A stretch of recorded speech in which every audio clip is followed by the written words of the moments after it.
കുഴച്ചെടുത്ത അരിമാവ് കനം കുറച്ച് ഇലയിൽ പരത്താൻ പ്രയാസമുള്ളവർക്ക് അരിപ്പൊടി ഇങ്ങനെ കലക്കി കോരി ഒഴിച്ച് വളരെ കനം കുറഞ്ഞ അട എളുപ്പത്തിൽ ഉണ്ടാക്കാം. ഏതു സമയത്തും കഴിക്കാൻ പറ്റിയ ഒരു പലഹാരമാണ് ഇലയട. വളരെ സോഫ്റ്റ് ആയിട്ടുള്ളതും നാവിലിട്ടാൽ അലിഞ്ഞു പോകുന്നതുമായ അട ഇന്ന് കോരി ഒഴിച്ചാണ് ഉണ്ടാക്കുന്നത്. ഇങ്ങനെ കോരി ഒഴിച്ച് ഉണ്ടാക്കിയുള്ള ഗുണം എന്താണ്, പ്രശ്നം എന്താണ് എന്നൊക്കെ ഈ വീഡിയോയിൽ കൂടി ഷെയർ ചെയ്യുന്നു. ഇനി ഇത് തയ്യാറാക്കാനായിട്ട് 2 കപ്പ് ഇടിയപ്പപ്പൊടിയാണ് ഞാനിവിടെ എടുത്തിരിക്കുന്നത്.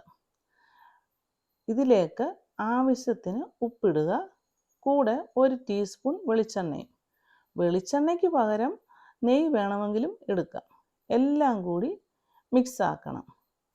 വെളിച്ചെണ്ണയൊക്കെ ഒഴിച്ച് ഉണ്ടാക്കിയാൽ അട ഉണ്ടാക്കി കഴിയുമ്പോൾ അട ഇലയിൽ നിന്ന് പെട്ടെന്ന് ഇളകി കിട്ടും.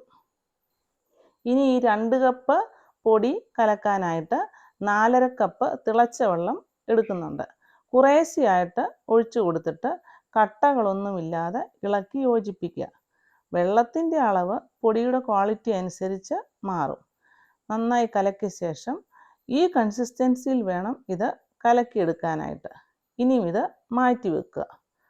അടുത്തതായിട്ട് ഒരു ഫില്ലിങ് തയ്യാറാക്കണം. അത് നിങ്ങൾക്ക് ഇഷ്ടമുള്ള ഫില്ലിങ് ഉണ്ടാക്കിയെടുക്കാം.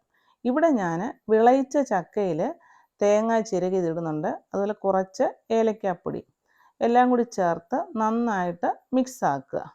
ഇനി ഇതെല്ലാം കൂടെ മിക്സ് ആക്കിയതിന് ശേഷം മാറ്റി വെക്കുക. അടുത്തതായിട്ട് സ്റ്റീമറിൽ വെള്ളം തിളപ്പിക്കാൻ വെക്കണം. എന്നിട്ട് മാവ് ഇലയിൽ കോരി ഒഴിക്കുക. മാവ് ഒഴിക്കുന്നതിന് മുൻപ് ഒന്നുകൂടി നന്നായിട്ട് ഇളക്കണം. ഇലയുടെ വലിപ്പം അനുസരിച്ച് മാവ് കോരി ഒഴിച്ച് കനം കുറച്ച് പരത്തുക. പരത്തിയ മാവിൽ ചക്ക തേങ്ങ മിക്സ് വെച്ചിട്ട് ഇല മടക്കിയെടുക്കുക. അങ്ങനെ ബാക്കി മാവും ഇതുപോലെ ഉണ്ടാക്കിയെടുക്കുക. ആവി വരുന്ന പാത്രത്തിൽ അടകൾ നിരത്തി 15 മിനിറ്റ് വേവിച്ചെടുക്കുക. ഈ രണ്ടാമത്തെ ഇലയിൽ ഒഴിച്ച മാവ് കുറച്ചുകൂടി ഞാൻ ലൂസാക്കിയതാണ്. ഇത് പെട്ടെന്ന് പരന്ന് കിട്ടും.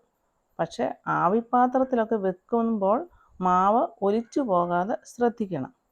ഞാൻ വീഡിയോയുടെ ആദ്യം പറഞ്ഞതുപോലെ ഈ കോരി ഒഴിക്കാൻ പറ്റിയ മാവ് കൊണ്ട് നമുക്ക് വളരെ കനം കുറഞ്ഞ അട ഉണ്ടാക്കാം.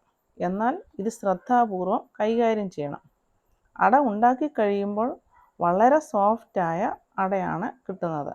പെട്ടെന്ന് മുറിഞ്ഞു പോകാൻ ചാൻസ് ഉണ്ട്. പക്ഷേ ഈ മെത്തേഡിൽ വളരെ കനം കുറഞ്ഞ അട ഉണ്ടാക്കാം എന്നതാണ് പ്രത്യേകത. 15 മിനിറ്റ് കഴിഞ്ഞപ്പോൾ അടയെല്ലാം വെന്ത് വന്നിട്ടുണ്ട്. വായിലിട്ടാൽ അലിഞ്ഞു പോകും സോഫ്റ്റ് അട. ഇനി കുറച്ചുകൂടി ലൂസായ മാവ് കൊണ്ടുള്ള അടയും ഇവിടെ വെന്ത് കിട്ടിയിട്ടുണ്ട്. കനം കുറഞ്ഞ് വളരെ സോഫ്റ്റ് അട. കുഴച്ചെടുത്ത മാവിൽ നിന്നും കനം കുറച്ച് മാവ് പരത്താൻ പ്രയാസമുള്ളവർക്ക് ഇങ്ങനെ കോരി ഒഴിച്ചാൽ കനം കുറഞ്ഞ അട എളുപ്പത്തിലുണ്ടാക്കാം. ഇലയിൽ കോരി ഒഴിച്ച മാവ് കല്ലിൽ ചുട്ട് ഓറോട്ടി ഉണ്ടാക്കി അതും നന്നായി കിട്ടി. ഏത് രീതിയിൽ വേണമെങ്കിലും ഉണ്ടാക്കാവുന്ന ഈ സോഫ്റ്റായ ഇലയട നിങ്ങൾക്ക് ഇഷ്ടമായെങ്കിൽ ലൈക്ക് ചെയ്യുക, കമൻറ്റ് ചെയ്യുക, ഷെയർ ചെയ്യുക.